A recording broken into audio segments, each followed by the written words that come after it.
আজকের recipe internet দুনিয়ার viral mango kulfi. এটা হয়তো অনেকেই বানিয়ে ফেলেছে, আমিও প্রত্যেক বছরই বানাই। এবার কিভাবে বানিয়ে নিলাম খুবই সহজ পদ্ধতিতে, সেটা আমি সবার সঙ্গে শেয়ার করছি। 1 কাপ দুধ দিয়ে নিয়েছি, লিকুইড দুধ। তার মধ্যে 2 চামচ পাউডার মিল্ক দিয়ে ভালোভাবে মিশিয়ে নিয়ে গ্যাসটাকে ধরিয়ে দুধটাকে ভালোভাবে জাল করে ফুটিয়ে নেব। দুধ মোটামুটি ভালো ঘন হয়ে আসবে। তারপরে এর মধ্যে দেব সামান্য 2 চামচ চিনি ব্যবহার করেছি আমি, কারণ আমি একটু মিষ্টিটা কমই দিয়েছি। এটা যে যার স্বাদ অনুযায়ী দিয়ে নিতে পারে। ব্যাস, চিনিটাকে গলিয়ে আবারও ভালোভাবে দুধটা ঘন হয়ে এলে এর মধ্যে কিছু ড্রাই ফ্রুট ছড়িয়ে দিয়ে গ্যাসটাকে অফ করে দিয়ে দুধটাকে ঠান্ডা হতে দেবো। দেখতে পাচ্ছ বেশ ভালো ঘন হয়ে গেছে, ঠান্ডা হলে আরও ঘন হয়ে যাবে। এবার নিয়ে নেব একটা বড় হিমসাগর আম।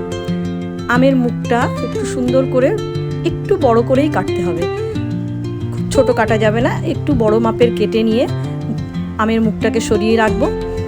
এরপর ছুরির কোনাটা দিয়ে ভেতর থেকে আস্তে আস্তে করে একটু ছাড়িয়ে নিয়ে আমের আটিটাকে 2 আঙুলের সাহায্যে ধরে একটু এদিক ওদিক করে নাড়াচাড়া করলেই আমের আটিটা আস্তেভাবে বেরিয়ে আসবে। ব্যাস, ভেতরে কিছুটা আম লেগে থাকবে, সেই অবস্থাতেই আমটা নিয়ে নেব।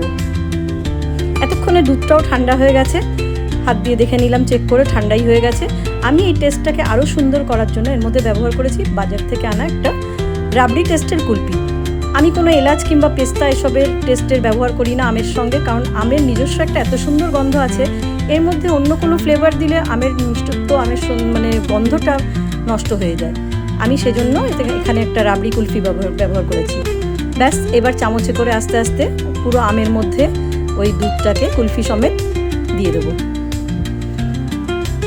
পুরোটা অবধি ভরে নেব, একদম মুখের কাছে অবধি ভরে নিয়ে আমের যে মুখটা কেটে রেখেছিলাম সেই মুখটা আমের উপরে ঢাকা দিয়ে এটাকে নিয়ে এবার ডিপ ফ্রিজে রেখে দেবো ওভারনাইট জমার জন্য। ব্যাস, রাতভর একটা জমতে দেবো।